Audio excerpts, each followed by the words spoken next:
The auction of shame. The night was hot, and the air was heavy with smoke and dust. The alien marketplace was alive with noise, a cruel place where laughter mixed with cries of despair. Merchants shouted prices, buyers argued, and guards pushed. The weak and poor away on a raised wooden stage stood a row of cages, each one holding slaves waiting to be sold. The crowd was restless. They wanted entertainment. They wanted to see suffering. Tonight's auction was special. The auctioneer promised something that would shock even the coldest heart. With a wicked grin, he shouted, "Bring her out." 2 guards dragged a young alien girl onto the stage. Her wrists were bound with iron cuffs. Her bare feet stumbled against the rough floor, but the worst cruelty was this: she was forced to stand before everyone without clothes. The crowd gasped, then laughed. Some whistled, others shouted ugly words. The girl trembled, her thin body shaking. Her face burned with shame as dozens of eyes stared at her. The auctioneer lifted her chin roughly so the crowd could see her face. "Look at this one," he shouted. "She is strong enough for work, but too stubborn for obedience. A difficult one, yes, but worth something. Who will start the bidding?" The crowd shouted numbers, throwing credits into the air. Each word cut into the girl like a knife. She lowered her head. Wishing the ground would swallow her, she tried to imagine she was far away, back in the arms of her family, but that memory was gone, replaced by chains, whips, and endless fear. As the bidding grew louder, the auctioneer laughed. "This one has spirit, but spirit can be broken," he said, slamming his fist against the podium. "Who wants her?" The girl closed her eyes. She expected the worst. She had been sold before, and each time was darker than the last. Every owner treated her like property. Every auction stripped more of her soul away. She thought this time might be the end. She would be bought by someone cruel, someone who would finally break her. Then, something strange happened. The crowd's laughter slowly quieted, heads turned, whispers spread. A figure stepped forward through the sea of people, a human man. He was tall, his face half shadowed by the torchlight. Unlike the others, he did not smile cruelly. He did not whistle or mock. He simply looked at the girl with steady eyes. The auctioneer sneered, "Ah, a human, you come 2 by 2. Do you even know what you're doing?" He laughed with the crowd, but there was a nervous edge to his voice. Humans were rare in this market, and they carried a reputation. Some feared them, some mocked them, but no one ignored them. The man raised his hand calmly. His voice was quiet, but it carried across the stage. "I'll take her." The crowd erupted with laughter. "What? A human wants her? He's wasting his money. Humans are mad," they jeered. The auctioneer's eyes narrowed. "Do you even have the credits, human?" he asked mockingly. The man pulled a pouch from his belt and tossed it onto the podium. The heavy sound of metal coins silenced the auctioneer. His smile faded. This was no joke. The bid was real. Sold. The auctioneer shouted after a tense pause, still trying to sound in control. "The human buys the worthless girl." The crowd roared with laughter and disbelief. Some spat on the ground, some cursed, some watched with curiosity. Wondering what this human was planning, the girl did not move. Her heart pounded in her chest. She waited for the human to grab her. Roughly, like all the others before him, she expected pain, cruelty, humiliation, but instead, the human walked up the stage. He removed his long coat and gently placed it over her shoulders. The cloth was warm, heavy, and soft. The girl froze, her eyes wide with shock. No one had ever covered her. No one had ever cared about her shame. For the first time in years, she felt hidden, protected, even if only for a moment. The crowd grew restless. Some shouted angrily, "What is he doing? Covering her? Humans are insane." But the man did not answer them. He simply looked at the girl and said softly, You don't have to fear anymore." Her lips trembled. She wanted to speak, but no words came. She could not understand this. Kindness was something she had forgotten. Long ago, as the guards released her shackles, the girl held the coat tightly around herself. Her eyes stayed on the human. Confused and desperate to know why he did this, the auctioneer shouted to end the scene. "Take your purchase and leave. Human, you're holding up the next sale." But as the man led her off the stage, all eyes followed. The crowd whispered. Shocked and unsettled. This was not how auctions were supposed to end. A human buying a slave was strange, but a human covering her, that was madness. And in that madness, a new story was about to begin. Asterisk, the crowd was still buzzing as the human walked down from the auction stage with the girl.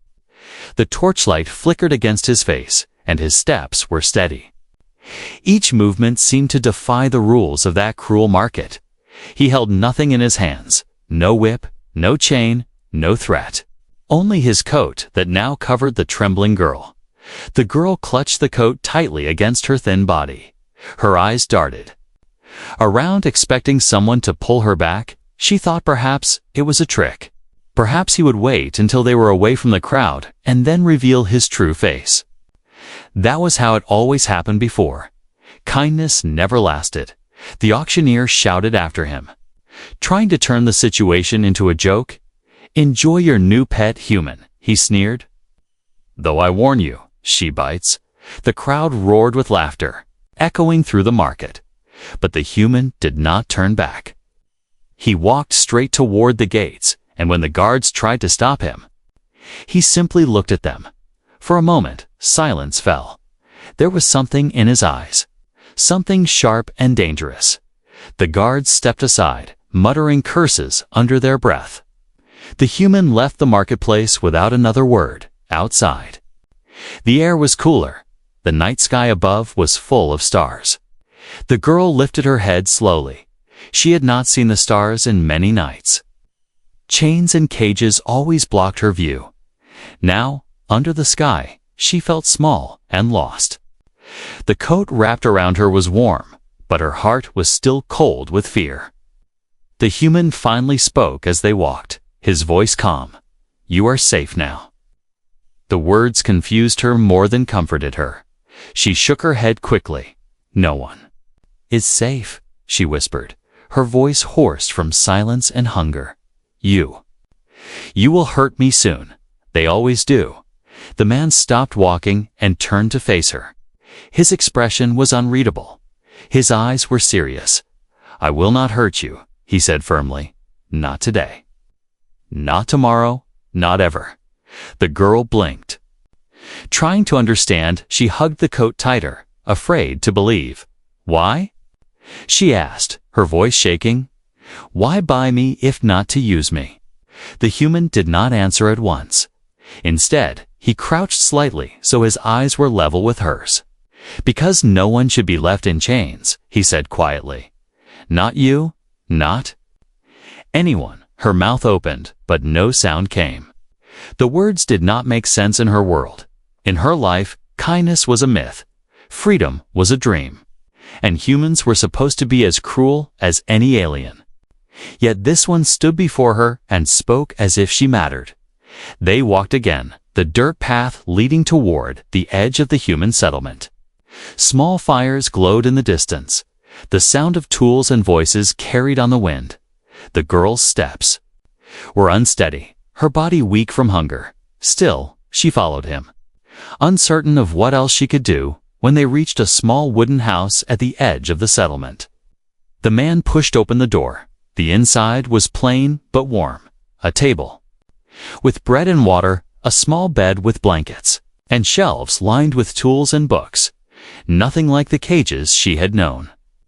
The human stepped aside and gestured for her to enter. She hesitated, her feet frozen on the threshold. "Go on," he said gently. "You are welcome here." She stepped inside slowly, clutching the coat as if it were armor. Her eyes scanned every corner, expecting hidden chains or traps, but there were none. Only warmth, only quiet. The man placed bread and a jug of water on the table. "Eat," he said, sitting down in the corner. "You must be starving." She stared at the bread. Her stomach twisted with hunger, but she did not move. "If I eat," she whispered, "then you will take something from me." The man's brow furrowed. He broke off a piece of the bread, ate it slowly in front of her, and placed the rest back on the plate. "See," he said, "it is only food." Her hands shook as she reached out. She picked up the bread, held it close, then finally bit into it. The taste was simple, but to her it felt like life returning. She ate quickly, tears slipping down her cheeks. For the first time in days, her body felt warmth from the inside. The man did not interrupt. He only watched quietly. When she finished, he handed her the jug. She drank deeply, water running down her chin. Finally, she sat back, breathing heavily. "Why?" she asked again, her voice breaking. "Why help me? Why not leave me there?" The man leaned back in his chair, his gaze calm. "Because you are not a thing," he said. "You are a person. You deserve to live, not be sold like an object." The words struck her heart. She lowered her head, tears dripping onto the coat. No one had ever said that to her, not once. That night, she curled up on the small bed, the coat still wrapped tightly around her. She did not sleep at once. Her mind spun with fear, doubt, and confusion. But as her eyes grew heavy, she thought of the moment on the stage when he had covered her. In that single act, he had changed her world. The night grew quiet around the small wooden house. The sounds of the marketplace were far behind, and only the soft whisper of wind touched the air. Inside the house, the girl sat near the table, still clutching the human's coat around her shoulders. Her body was tired, her eyes heavy, but her heart beat fast with fear. The human had not chained her. He had not shouted at her. He had not touched her with cruelty. Yet she could not relax. She had been broken too many times before. Every act of kindness in her past had always been a trap. She knew pain followed. She waited for it, trembling. The man placed another log on the fire. The glow filled the room with warmth. He moved with calm steps, not rushing, not threatening. He looked at her once, then turned away, giving her space. That small act confused her even more. Most owners always stared, always demanded, always reached out.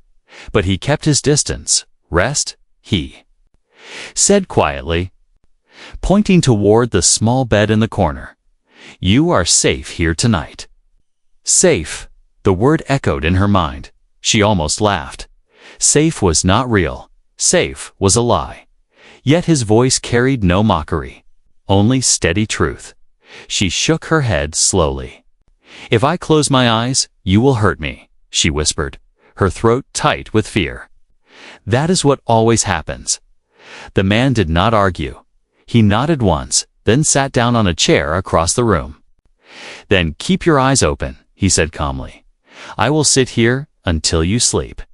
Her breath caught. She stared at him, searching his face for cruelty, for hidden anger, but all she found was patience. He leaned back in the chair, folded his arms, and stared into the fire. As if guarding the silence, the girl's body shook with exhaustion. Hunger still gnawed at her, but her stomach was no longer empty. The bread he gave had filled her. The water had cooled her throat. Slowly, her body began to give in, though her mind still resisted. She lay down on the bed, pulling the coat tightly around her. The cloth smelled faintly of earth and smoke. A human scent, not cruel or harsh, but steady. She kept her eyes on him as long as she could, afraid to trust, afraid to believe. Her mind drifted back. Memories stabbed at her heart. She remembered cold cages, chains that cut into her wrists. Nights when guards laughed while she cried. She remembered the sting of the whip, the jeers of buyers, the shame of standing on stages with nothing to hide her. Her body shivered as tears slipped down her cheeks. But then another memory came. The moment earlier that night when he had stepped forward in silence, when he had placed the coat on her shoulders. That one act burned brighter than the rest. She held on to it, clutching it like a fragile light. In the dark, the fire cracked softly, filling the room with warmth. Her eyes grew heavy, at last. Her body betrayed her fear, and sleep pulled her under. The man did not move. He kept his promise. He sat in the chair and watched, not with hunger or cruelty, but with vigilance. He saw the way her face twisted with nightmares. He saw the way she clutched the coat as if it was her only shield. Hours passed, outside. The stars moved slowly across the sky. The world was quiet, but inside the house, a storm of memories still lived within her. She twisted in her sleep, whispers escaping her lips. No. Stop. Don't hurt me, she cried softly. The man's jaw tightened. His hands clenched for a moment. But he did not wake her. He only stood, stepped closer, and pulled the blanket up over her. His eyes softened. For him, she was not a slave. Not an object, not a body to be used. She was simply someone broken, someone who deserved peace. When dawn came, the girl woke with a start. Her eyes wide, her hands clutching the coat. She expected pain, chains, or shouts, but the house was still. Quiet, the fire was ashes now, and the human was sitting where he had promised. His head tilted slightly, as if he had not slept at all. You stayed, she whispered, her voice trembling with disbelief. He looked at her and nodded. I told you I would. Her chest tightened. She felt something she had not felt in years. A flicker of safety, a small spark of trust. It was weak and fragile, but it was there. Still, fear pushed against it. Why? She asked again, the same question she had asked before. Why keep me here? Why not do what others do? He stood slowly, stretched his arms, and looked at her, his eyes calm. Because I am not like them, he said simply. You are. Not my slave. You are a person, and tonight was your first night free. The word struck her like thunder. Free. The word was impossible. It did not belong to her world. And yet he spoke it as if it was true. She looked down at the coat, still wrapped tightly around her. Her hands trembled. Free, she whispered. As if testing the word on her lips, for the first time in many years, she felt the weight of chains not on her wrists, but fading in her heart. That night, the first night away from the market, became the fragile beginning of something she never thought she would have again hope. The morning light slipped gently through the cracks of the wooden house. The girl sat on the edge of the bed, the human's coat still wrapped around her shoulders. Her eyes were red from restless dreams, yet there was something softer in her face, something new. She had survived the night without pain, without chains, without shame. The man placed a small plate of food on the table. He spoke little, only saying, "Eat, you need strength." His voice was calm, steady. Like a shield around her, she hesitated, but hunger pressed her forward. She ate in silence, every bite reminding her that she was alive. After the meal, silence filled the room. The girl's hands shook as she pulled the coat tighter around herself. She looked at the human, her lips trembling. "Do you want to know my story?" she asked softly. The man nodded. He did not push her. He only waited, his eyes steady, his patience endless. She lowered her gaze to the floor. Her voice broke as memories rose like sharp stones. "I was not always a slave," she whispered. "I had a family once. A mother who sang, a father who worked hard, brothers who made me laugh." A weak smile flickered on her lips, but it quickly faded. Then the raiders came. Her fingers dug into the fabric of the coat. Her body trembled. They burned our home. They took everyone. My parents fought, but they were killed. I was dragged away, screaming my brothers. I never saw them again. Tears filled her eyes. Her voice grew harsher. They put me in chains. They sold me to the first master. He was cruel. He whipped me when I spoke.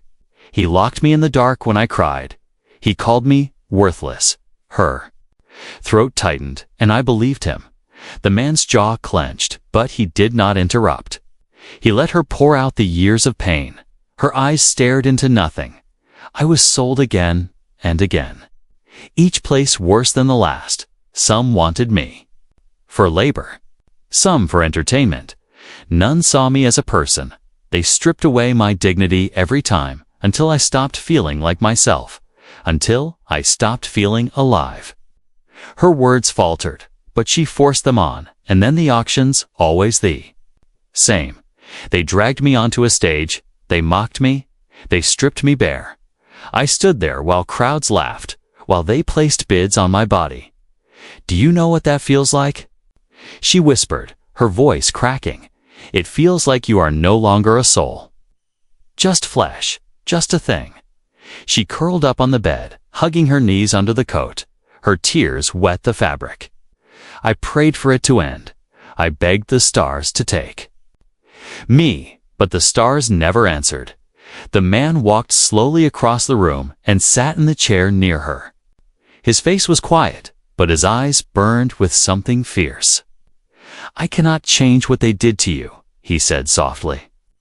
But I can promise you this, no one will ever treat you like that again, not while I breathe. She looked at him through her tears, her voice small. Why do you say that? Why do you care? Because you deserve better, he answered firmly. Because you are not broken. You are still here, still fighting. That means you are stronger than all of them. Her heart shook. She had never been called strong before. She had always been called weak, worthless, nothing. Yet he looked at her as if she was made of steel. The silence stretched. Heavy, but healing, she whispered, almost afraid of the words, am I free? Truly free. The man leaned forward, his eyes unwavering. Yes, he said. You are free here. You owe me nothing. You are not my slave. You are not my servant. You are simply you. The girl's breath hitched. The words felt impossible. Freedom was something she had never dared to imagine. And yet here, in this small house, spoken by this strange human, it felt real. She pressed her face into the coat, her tears soaking into it. Her voice cracked. I don't know how to be free. The man's voice softened, then learned slowly. One day at a time. No chains, no auctions, no shame. Just living. For a long time, she sat silently, her body shaking. Her heart torn between fear and hope. She thought of the years of chains, the scars on her wrists, the jeers of the crowds, but she also thought of the firelight last night, the coat over her shoulders, and his steady voice. That night at the auction had not been the end of her story. It was the beginning of something she never thought she would see again, a life without chains. The human village was not far from the wooden house. Smoke from chimneys rose into the sky, and voices carried through the morning air. People were beginning their day, trading goods, repairing tools, and preparing food. It was a place of hard work, but also of close eyes. Nothing stayed secret for long. When the human walked through the village with the alien girl beside him, whispers started almost immediately. Some paused their work to stare. Others leaned close to their neighbors, their voices sharp with curiosity. That's the one from the auction. Someone whispered, the alien girl, and he bought her. Another replied, a human wasting credits on a slave. The girl felt the weight of every stare. Her steps slowed, her hands gripped the coat tightly. She wanted to hide, to vanish into the ground. Shame burned in her chest. Fear pressed heavy on her shoulders. But the man walked steadily, his head held high, his face calm. He did not flinch at their stares.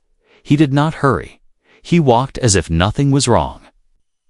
As if her presence beside him was natural. At the well, a group of women filling water buckets paused. One of them frowned. Why is she here? She's not like us. Another woman shook her head. That alien is trouble. He should have left her at the market. But one younger woman looked at the girl closely. Her voice was softer. She looks afraid. The girl heard every word. Her heart pounded. She pulled the coat tighter, her eyes lowered to the dirt road. She thought of turning and running back into the woods. But the human's hand rested gently at her back. Not pushing, not forcing, only steadying. Walk, he said quietly. Do not fear them. At the bakery, the baker's son stepped out. He laughed cruelly, pointing at her. Look, the human brought home his pet. He shouted. His friends laughed loudly. The sound cut deep into her chest. The man turned his gaze on the boy, his eyes hard as steel. The laughter quickly died. The baker's son swallowed and stepped back, muttering curses under his breath. The whispers grew louder as they passed the marketplace. Some humans disapproved, shaking their heads. He should not have done this. It's a shame, wasting food on her. Others watched with quiet curiosity. Strange, they said. A human treating an alien with respect. The girl wanted to disappear. She felt as if she was back. On the auction stage, 1,000 eyes judging her, but this time was different, for she was not standing alone in shame. She was walking beside someone who did not hide her, did not treat her as less. Finally, they reached the healer's hut. The man spoke to the healer. She needs medicine, food, and rest. The healer looked at the girl, his eyes cautious. Why risk so much for her? He asked. The man's answer was simple, because she deserves to live. The healer studied the man, then the girl. After a long silence, he sighed and handed over herbs. Then take these, he said. But no, this some will not understand. Some will hate you for it. The man nodded. Let them, he replied, his voice firm. I will not change my choice. As they left, the girl whispered, her voice shaking. They hate me. They all hate me. The man shook his head. Not all. Some fear what they do not understand. Some repeat the cruelty they see, but not everyone is the same. Her steps faltered. Then why did you not hide me? Why let them see me? Because hiding means shame, he said, his eyes steady. And you have nothing to be ashamed of. The words struck her heart. She lowered her head, tears burning in her eyes. She had lived her whole life believing she was shame itself. But here was a man who stood beside her as if she was worthy. As days passed, the whispers continued. Some humans avoided her. Some mocked quietly. But there were others who began to change. A few offered small smiles when she passed. A child once ran up to hand her a flower. She froze, not knowing how to react. Until the human gently said, "Take it," and she did. Her hands trembling. That night, sitting by the fire in the wooden house, the girl spoke softly. Today, they looked at me, some with hate, some with curiosity. I felt small, but also different. I did not lower my head every time I walked beside you. The man nodded. Yes, you did. His voice carried a quiet pride. The girl hugged the coat around herself. A thought bloomed in her chest, fragile but bright, for the first time she wondered if the chains on her soul could truly break. The village had seen her, judged her, hated her, mocked her, but also in tiny ways. Some had begun to accept her, and though the road was still long, she realized she was no longer walking it alone. The days passed slowly in the small wooden house. The girl began to eat more, to speak a little, to walk in the sunlight without shaking so badly. She was still afraid, but there was a tiny strength growing inside her, planted by the humans. Kindness, yet outside, in the darker corners of the market, whispers turned to anger. The traders had not forgotten. They had watched the human by the girl cover her with his coat and walk away to them. It was an insult. They had lost profit. But more than that, They had lost control. One night, in the shadows of the tavern, a group of them sat together. Their voices sharp, their eyes cold. That human ruined the auction. One spat. He made us look weak. He humiliated us. Another growled. Now others whisper that humans have honor. If that spreads, we lose power. We will take the girl back, the leader hissed, and remind everyone what happens when someone challenges us. Meanwhile, in the wooden house, the girl was beginning to feel something. She had never known peace. She swept the floor carefully, her hands no longer trembling so much. She cooked bread under the human's guidance. She even smiled once, a small, fragile smile that surprised them both. That night, as the fire burned low, she asked softly, "Why do you not fear them?" "The traitors, the people who want me back." The man's eyes were steady. "Because fear gives them power," he said calmly. "And I will not let them take you." Her heart ached. She wanted to believe, but doubt still whispered inside her. The next night, the danger came. The sound of boots and low voices broke the silence. The girl woke with a start, her body frozen. She clutched the coat tightly, terror flooding her. She knew those voices. The tone of cruelty, the rhythm of men who had dragged her across cages and stages before. The man was already standing. His hand rested near the iron bar he kept by the door. His body was calm, but his eyes were sharp like a blade. The door burst open. 3 traitors stormed inside, rough and sneering. Their leader pointed at the girl. "She is ours," he growled. "Give her back, human. You paid once." "But she belongs to us still." The girl shrank against the wall, shaking. Her voice broke. "No, please. No." The man stepped in front of her, his broad shoulders shielding. Her voice was low but firm. "She does not belong to anyone." The traitors laughed cruelly. "You think you can stop us? 1 human against 3. But the man did not move aside. His body was solid, like a wall. His eyes burned with fury. The first traitor lunged forward. But the man's fist struck like iron. The sound of bones snapping filled the room. The traitor collapsed, groaning. The second swung a blade. But the human blocked it with the iron bar, sparks flying. He pushed hard, sending the attacker crashing into the table. The leader roared, rushing at him. The fight was brutal. Harsh, wood cracking, fists slamming.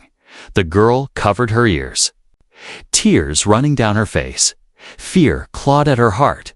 But through the chaos, she saw something. He was not fighting for power, not fighting for pride. He was fighting for her. The final blow landed, and the leader stumbled back, blood on his face, his eyes wide with disbelief. "You'll regret this, human," he spat. "We'll return with more." Then he fled into the night, dragging his wounded men with him. Silence fell. The house was broken, the table shattered, the floor stained with blood, but the human still stood, his chest rising and falling with heavy breaths. He turned, his eyes softening as they fell on the girl. She was still pressed against the wall, her body shaking, her lips trembled. You fought for me?" He nodded once, wiping blood from his hand. "I told you. I will not let them take you." Her tears fell freely. She crawled forward, her hands trembling as she clutched the coat around her. "Why? Why risk your life for me?" His answer was simple, steady. "Because you are not theirs. You are not anyone's possession. You are free, and no one will change that." The words struck deep into her soul. For the first time, she believed he meant it.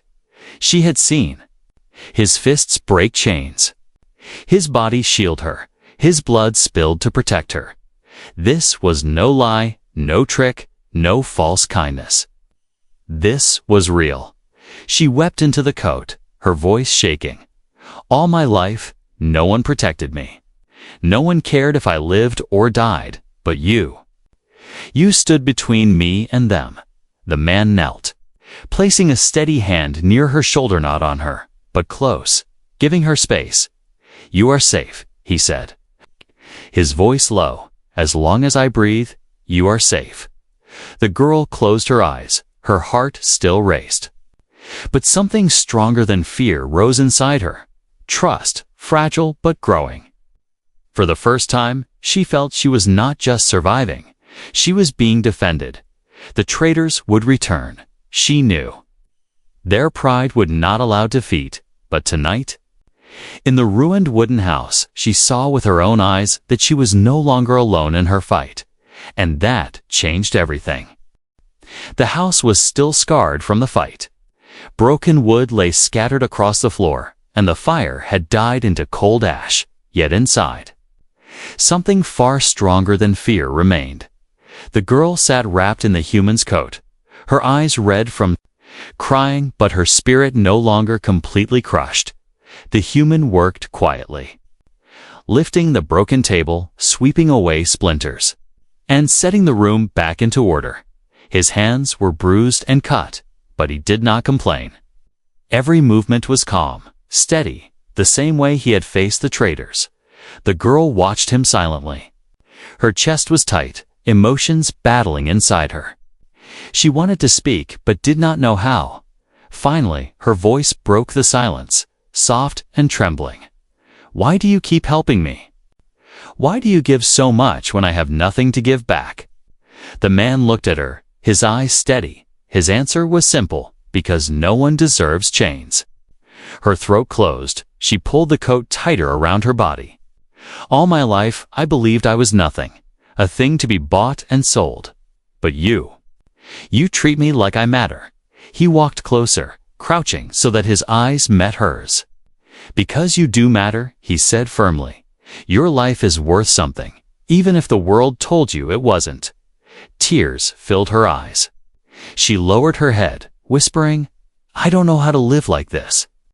I don't know how to be free." "Then we will learn together," he said, his voice calm and steady, step by step, no rush, no fear. Her heart trembled for the first time. She felt the heavy walls inside her begin to crack. The endless shame she carried started to fade, replaced by something unfamiliar but warm. Days turned into weeks, and the whispers in the village did not stop. Some still mocked, some still doubted, but the girl noticed small changes. A woman at the well greeted her once with a nod. A child laughed when she offered a piece of bread. Even the healer, once cold, gave her herbs without question each day. She walked a little taller, still clutching the coat, but now with her head lifted. She was no longer the girl trembling on an auction stage. She was becoming something new. One evening, as the sun set over the hills, the girl stood outside the house. The wind brushed her face, and the sky burned with colors of fire and gold. The human joined her, silent, his presence steady beside her. She turned to him, her voice soft. "That day at the market, when you placed your coat on me, I thought it was a trick. I thought you would be like all the others. But you were different." "Why?" The man looked at her, his face calm. "Because I saw you," he said simply. "Not a slave, not a thing, but someone who deserved to be seen." Her chest tightened. Her tears spilled again, but these were not tears of fear. They were tears of release. "You didn't just buy me," she whispered. "You gave me back my soul." The man shook his head. "No," he replied gently. "You always had it. They tried to take it, but they failed. You are stronger than they ever knew." The girl stepped closer, her hands trembling as she clutched the coat. "I thought I was broken. I thought I was nothing. But when you covered me, I felt human again." His eyes softened. "You are not broken," he said. "You are whole. You are alive. And you will never stand in chains again for a long time." They stood in silence, the wind carrying away the echoes of her past. The girl felt the weight of years lifting slowly. She still bore scars, inside and out, but now those scars, no longer defined her. They were marks of survival, not of shame, that night. As the fire burned bright again, the girl lay on the bed, no longer curled tightly in fear, but resting with her eyes closed in peace. The coat still covered her. But now it was no longer a shield of desperation. It was a symbol. A reminder of the moment her life had changed. The human sat nearby, watching quietly. He did not need thanks. He did not need praise. For him, it was enough to see her sleep without. Trembling, outside, the village still whispered. The traitors still plotted in shadows. The world was still cruel. But inside that small wooden house, something greater than cruelty lived. Hope. The girl was no longer the nameless slave of the market. She was no longer the trembling figure on the auction stage. She was someone who had been seen, protected, and believed in. She was free. And every time she wrapped herself in the coat, she remembered not the laughter of the crowd, not the pain of chains, but the single act of a human who dared to cover her in dignity. That was the night the auction of shame ended, and the story of hope began.